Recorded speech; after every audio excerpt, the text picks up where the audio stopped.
So the video that's going to come up is not going to have the legs like this. It's going to have the old style of a big strip of wood either side. So just bear that in mind. Okay, so let's say you want to do something like Hypnotoad there, which has got a big gear in the middle and two smaller gears, or maybe you want to have a small gear in the middle and some big gears on the outside, depending on your design. Bear in mind that changes the speed. Or you want to have a few toys in a harmonious ballet, or you want to have a simple centrally spinning item, which becomes more complex with what you do, or you have some lovely ideas around that. Then what you need to do is to place centrally, probably in the middle. If you know that you need the driving gear to be off centre, that's fine, but most of it's going to be exactly in the middle. So for that, you're going to find the middle of the top of this MDF square to start off with. As you well know, the simplest way to do so is by crossing the corners.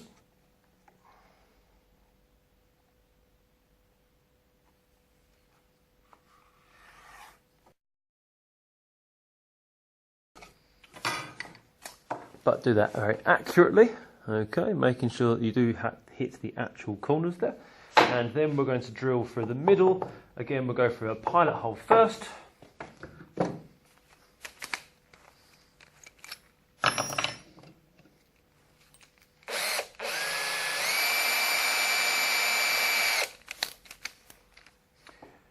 Finger on the drill bit, place it on the side,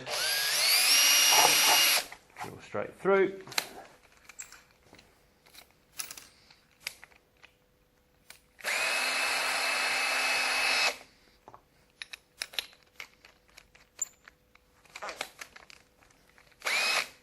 Going the wrong way, clockwise, finger on there, feel that it's in the pilot hole, halfway through. So that means very light on the drilling board. Find that point again. Drill through.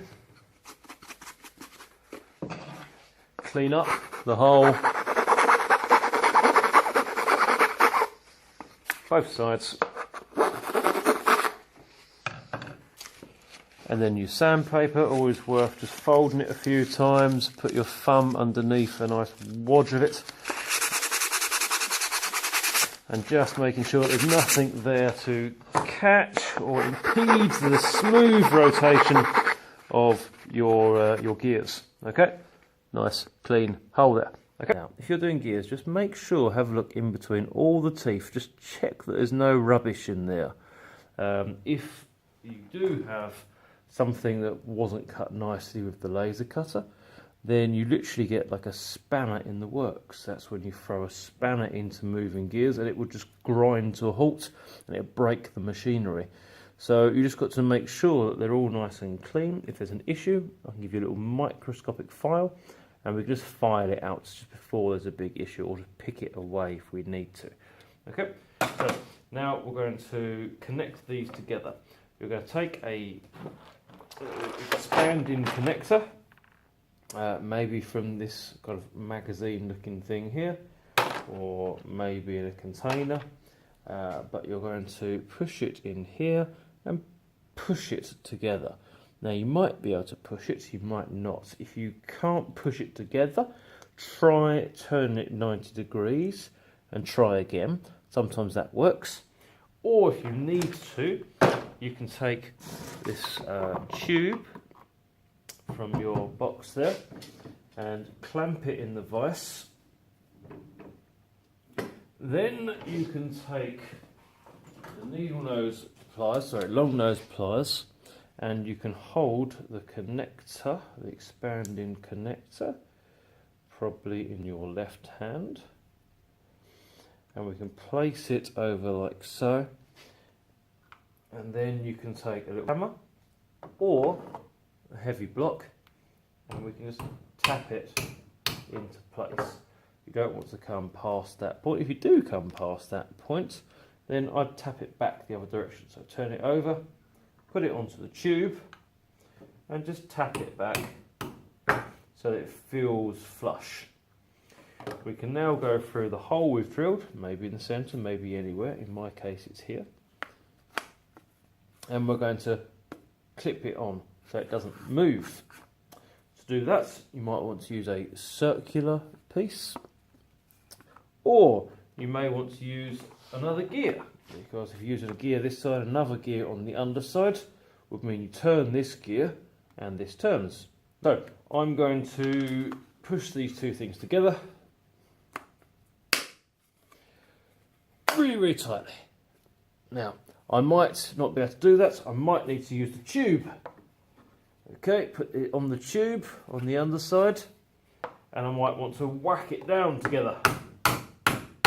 If I don't have the strength of my fingers or it's particularly tight. But the problem is it won't move now. Well, it's very, very tight. I'm really forcing that around. So there's a problem. I didn't allow a little gap in there. So I'm going to have to remove this pin. With the tube still in the vise, I can go over the top of there like so. I can take out this removing bar and I can knock it out. Place it very carefully in the middle. Take a tack hammer or a heavy block and we can knock it out like so. Okay, this time I'm going to connect it together again. Just get the right side this on. I'm going to connect it. This time I'll use one of these instead for no particular reason. I'm going to clamp it together, but instead of it gripping, I'm going to use what's called a shim. Okay, clearance shim it says. I'm going to put it underneath here like so, making sure that I've got something to pull off of. So I'm going to leave a little bit for me to pull. I'm going to clamp it together so it's tight and it won't move, but then I remove this shim and now it spins very nicely. It's just allowed a tiny bit of distance underneath here. Put this back in the little slot so it's ready for next person. Okay, you can then do the same thing. So you can put another gear up against here. I would suggest you put it up tight up to it, which will cause problems, and then pull it back just a tiny amount, about 1 millimetre. Use that as a guide. Take your drill,